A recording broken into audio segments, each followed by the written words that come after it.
Okay, let's dive right into this. Welcome to The Explainer. Today, we're exploring a profoundly important geopolitical shift happening right now, in what is arguably one of the most vital maritime regions on the planet. I mean, think of it like the central artery of the world's economy.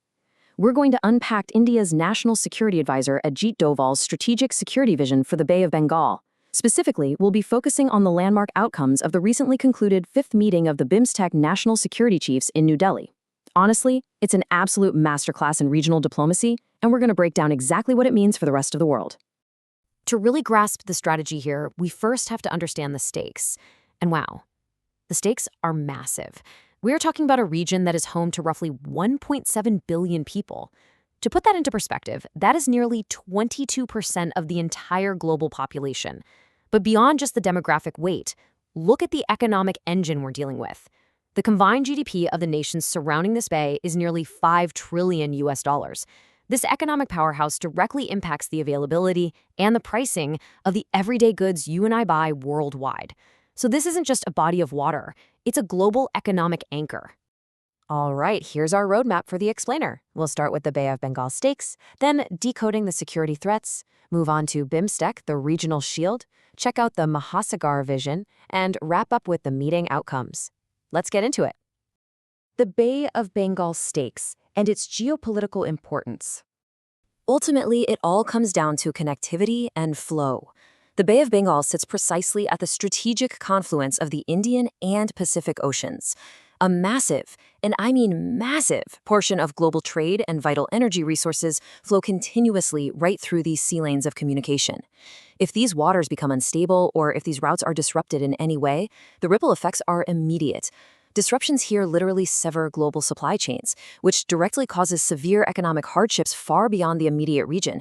Securing this bay is, quite literally, securing a linchpin of the global economy. Let's move to Section 2, decoding the security threats and complex vulnerabilities. To really understand the vulnerabilities here, we have to divide the threats into two distinct categories, traditional and non-traditional. Traditional threats involve state-on-state aggression, the high-stakes chess game of major powers trying to control the sea lanes of communication, or SLOCs for short. But the day-to-day reality for these nations, it's actually dominated by the non-traditional threats. This is the gray zone. We're talking about piracy, cyber-terrorism, and the increasing devastation of natural disasters. And these non-traditional vulnerabilities are escalating fast. All nations sharing the bay face a deeply interconnected web of transnational crime. You've got terrorist networks using these waters and borders to finance their operations through money laundering and illicit drug trades. You have illegal, unreported, and unregulated fishing, or IUU fishing, which just aggressively depletes vital marine resources. You've got horrific human trafficking networks, and, on top of the whole shebang, climate change is amplifying the frequency and intensity of natural disasters in what is naturally a very turbulent maritime space. No single country can fix these issues alone. Moving on to Section 3, BIMSTEC, the regional shield and regional cooperation.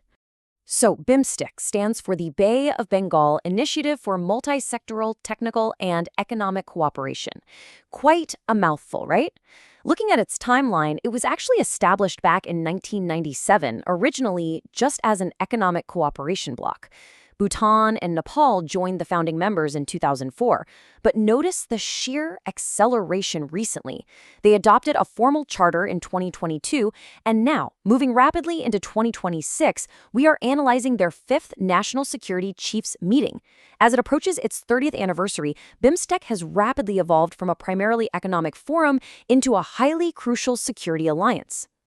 The real strength of BIMSTEC is its geography. It's a bloc of 7 member states: Bangladesh, Bhutan, India, Myanmar, Nepal, Sri Lanka, and Thailand. Just look at that list. It perfectly bridges South Asia and Southeast Asia. It unites these two incredibly vibrant regions of the Indian Ocean, essentially transforming the Bay of Bengal from a dividing body of water into a unified platform for collective resilience. Section 4, the Mahasagar Vision and India's Strategy.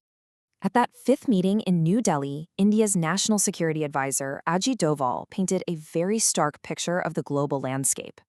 He pointed directly to conflicts, geopolitical uncertainties, and multi-domain security threats that are being heavily amplified by rapid technological changes. His message was loud and clear.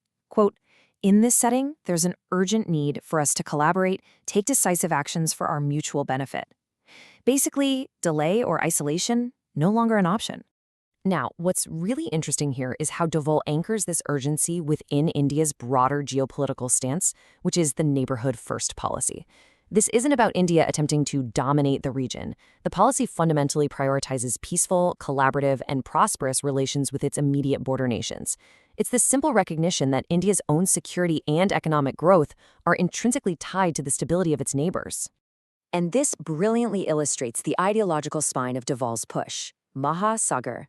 It translates from Hindi as ocean, but as an acronym, it stands for Mutual and Holistic Advancement for Security and Growth Across Regions.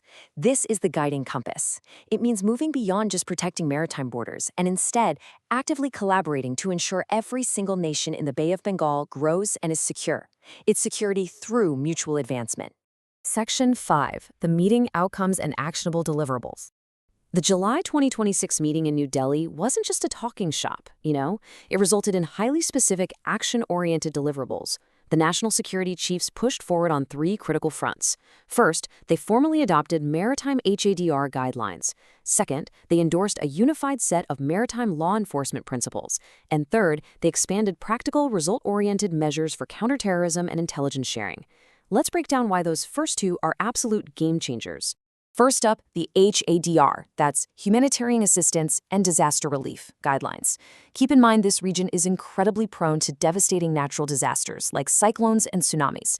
When disaster strikes, time is literally measured in human lives. These new guidelines ensure that when a crisis hits, member states aren't awkwardly fumbling through diplomatic red tape trying to send help. It enables rapid, time-bound, and highly coordinated relief operations across the region. Honestly, it's a massive leap forward in regional crisis management. Next, they endorsed the maritime law enforcement principles. The Bay of Bengal is a very busy and often tense shared water space where the coast guards and navies of 7 different countries are operating every single day. Having a unified set of guiding principles and reference points means that when maritime agencies interact out at sea, everyone knows the rules of the road. It increases predictability, drastically reduces the chance of some accidental escalation, and promotes real safety during complex operational engagements. So what's next? Looking forward, BIMSTEC is targeting its institutional capacity against 21st century threats. The agenda now aggressively pivots to the digital and legal realms. They're advancing a regional cybersecurity action plan that prioritizes real-time intelligence sharing to protect critical infrastructure. Plus, they're working hard to formalize some hard-hitting legal conventions on extradition and human trafficking. They are building the actual legal architecture necessary to close loopholes and ensure criminals can't just cross a maritime border to escape justice. So the crucial point is this. BIMSTEC is no longer a dormant organization. Driven by pressing non-traditional threats and guided by inclusive frameworks like Mahasagar, this bloc of 1.7 billion people is rapidly organizing its security architecture. As these 7 nations build an integrated regional shield, it forces us to ask a much larger question. How will this newly unified Bay of Bengal shift the balance of power in the wider Indo-Pacific? The massive implications for global supply chains, economic stability, and international maritime security are really just beginning to unfold. Definitely keep a close eye on this space.